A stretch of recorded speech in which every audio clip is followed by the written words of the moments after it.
The views expressed on the Nova Society are those of the panelists and guests and do not necessarily reflect the views or opinions of the Phoenix Research Institute or any institution which any panel member is associated. Welcome back to the Nova Society. I'm your host, Dr. Brooklyn Ann Weldon, and I'm here with my panel, Dr. Scott Gershwer and Dr. Mark Bount. Today we will be answering listener emails, and we have a question from Lester, who lives in Pittsburgh, Pennsylvania.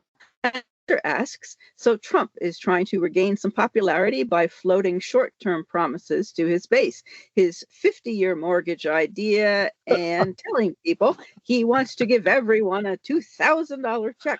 Does the panel think this will affect his popularity? In my opinion, a 50-year mortgage would primarily benefit mortgage lenders, allowing them to collect more interest and placing people with these long mortgage terms into lifelong payments. Yes, Lester, I agree with you completely. It's something like $1 million or something in interest. I forget what the calculation is. It's an incredible amount of interest. It's a lot. It's huge. And I don't know about a $2,000 check from him. Mark Scott, what do you say? Well, I think it's like a $2,000 check, seems like a little bit of a bribe. And I would say that, look, the last time they did this, the American people stretched that money, like they had it for a while. It was a little crazy. It seemed to be like the most money that anybody had ever seen, like some of these people had ever seen in their lives. And, obviously it created, pretty good economic upturn, right? Of course. But this time, if you're getting $2,000 and you're not getting SNAP, then the people who rely on SNAP are going to have to use that money just to keep food on the table. And I don't think that money lasts that long under that circumstance. And, the hit to the national debt is high compared to the value that you would get. And then as far as the mortgage thing is concerned, it's like you want to be, if you have a mortgage for your entire life, which is like 50 years, let's say the average homeowner, first-time homeowner now is 40. So 40 and 50, that's you're going to be paying your mortgage till you're 90 years old. How does that sound? So you might as well just be a renter because you're not getting anything out of that. So that was just a crazy idea that somebody told him, and he kind of took it and ran with it in his stupidity and ignorance. But I don't think it's a real, I don't think Scott Bessent or anybody else who is still got gray matter between their ears would think that that's a good idea. No. I mean, the 50-year mortgage, I got thinking about the 50-year mortgage thing first when I read this, and I'm thinking, all right, so let's say you buy your house at 25. You're going to pay it till you're 75 years old. And as Brooklyn points out, the amount of interest that'll accumulate in that 50 years will be staggering. I mean, let's face it. When you buy a house today and you take out a 30-year mortgage, that interest is staggering. And it's not going to be probably fixed. It's probably going to be APR. Oh, and APR does not mean when it says adjustable percentage rate, it never goes down. I don't care. People have this idea of, well, I chose APR because it could go down. I'm sorry. I have never seen APR go down once in all my years of owning houses. No. And I'm thankful that I don't have a mortgage. It's just ridiculous. So I don't know where this idea came from. The idea that it makes it more affordable for somebody at low income to buy a house. Again, the mortgage rate is one thing. I know that having lived in New York, having owned property in New York, growing up, and now living in South Carolina, the house that I own today in South Carolina would be more expensive than it would be in New York, say in the upstate of New York, only for one reason. Because the taxes, the property taxes in South Carolina are like $1,000 a year. In New York, they're like $10,000 a year, and they build that into your mortgage. So if the property value is higher, you're basically, forced out of the market simply because of your property taxes. Oh, and your home insurance. That goes on to it too. So it's just not for the house itself. It is for the taxes. It is for the homeowner's insurance, all that, all that peripheral stuff that you're going to put into it. So it's an interesting dynamic on how it goes. Could this benefit somebody? I guess, maybe, this 50-year mortgage thing. I mean, if you're willing, as like Scott said, why not just go out and rent a condo and be over and done with, and just have it be over and done with, and then you don't have to worry about a lot of that stuff. The $2,000, yeah, I agree with Scott. That's a bribe. That's simply a bribe. Yes, that may seem like an awful lot of money to some people. And I would say, now, he said everyone. So I'm wondering, is myself and my wife both going to get $2,000? Probably not. It'll probably be $2,000 for a family. Okay, fine. Now look at why, what it has cost you for these tariff prices over the period of time, over the first year, what it has cost you. And I can say right now, again, coffee here in South Carolina is about double what it was before. Probably $10 for a canister more than it was before. So times 52 weeks, because we buy a canister every week. That's $520. Well, you're giving me $2,000. Well, that's only paying back 520. That $520 that I've already spent. Beef prices, same way.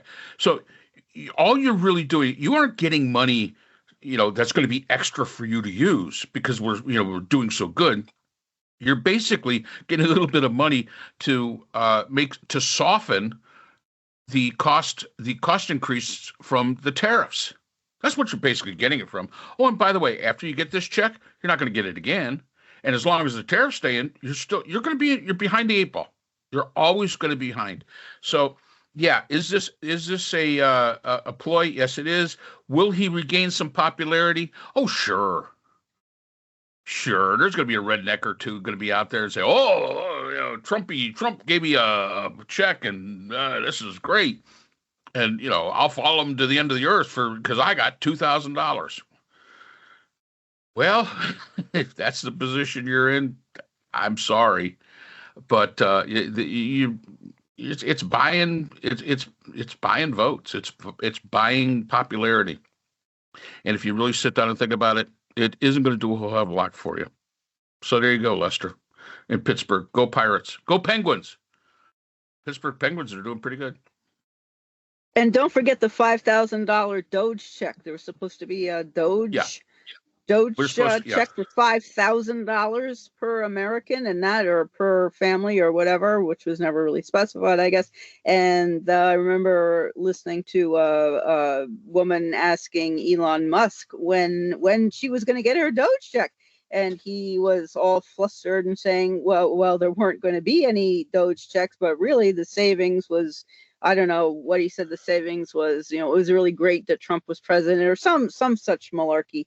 But she was really expecting a check. The whole thing was a con and a bribe. A hoax. A witch hunt. A hoax and a witch hunt. So yeah, I mean, absolutely. Lester, here's the deal. We're dealing with a con man, and one of the best things a con man does is tell the people that he owes money, the check's in the mail. Show the money. Show the money. Always show the money when you're a con man. That's right. You probably have more chance of winning Publishers Clearinghouse than you do of having any of this mean anything, or you see that check. So hopefully that's that. Yeah, or more chance of being bitten by a land shark than land shark. half of Trump's not being a liar about this and not running another con and a grift to make sure he and his family and his buddies do well financially. So yeah, Lester, as Mark says, Trump will regain popularity, which with some people, which will be fleeting, I would expect, with some people, and will continue with others, depending on their level of slavish cultishness and fealty to Trump. So yeah, we will see what happens. But who knows?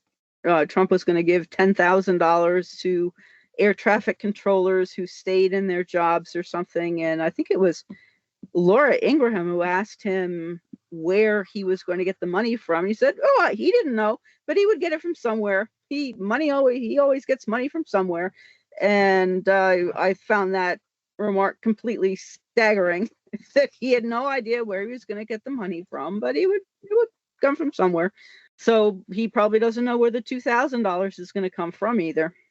So I will believe it when it arrives in the mail and when it actually goes through the bank and is processed. So I hope we answered your question. Scott, did you want to add anything? No? So thank you, Lester, for your question. That's a good question. We will see. I don't expect really anything fabulous from Trump or his buddies. We appreciate your spending time with us on the Nova Society, and if you are not yet subscribed as a listener, please do so on the platform of your choice. Subscribing is free, and we look forward to having you again as a listener on the Nova Society. The Nova Society is a production of Nova Society Media, a division of the Phoenix Research Institute. We'd like to thank our production partners, Buzzsprout, who hosts the Nova Society, Audacity, our editing partners, Apple iTunes, the largest source of podcasts and music on the internet, Spotify, the most popular platform for the Nova Society, and iHeartRadio, your source for all things music and podcasting. The Nova Society is available on all of these and other quality platforms listed in our description. We'd also like to thank all of our listeners. Without your support, the Nova Society would not be possible. If you have a question or comment, we can be reached at nova.society.podcast@gmail.com. So for Dr. Brooklyn Ann Weldon, Dr. Scott Gershwer, and all of our production partners here at the Nova Society, I'm Dr. Mark Bound. Remember, the true power in society is knowledge. Thanks for listening, and we will see you again next time. Hi, everyone. This is JJ, the co-founder of Good Pods. If you haven't heard of it yet, Good Pods is like Goodreads or Instagram, but for podcasts. It's new, it's social, it's different, and it's growing really fast. There are more than 2 million podcasts, and we know that it is impossible to figure out what to listen to. On Good Pods, you follow your friends and podcasters to see what they like. That is the #1 way to discover new shows and episodes. You can find Good Pods on the web or download the app. Happy listening!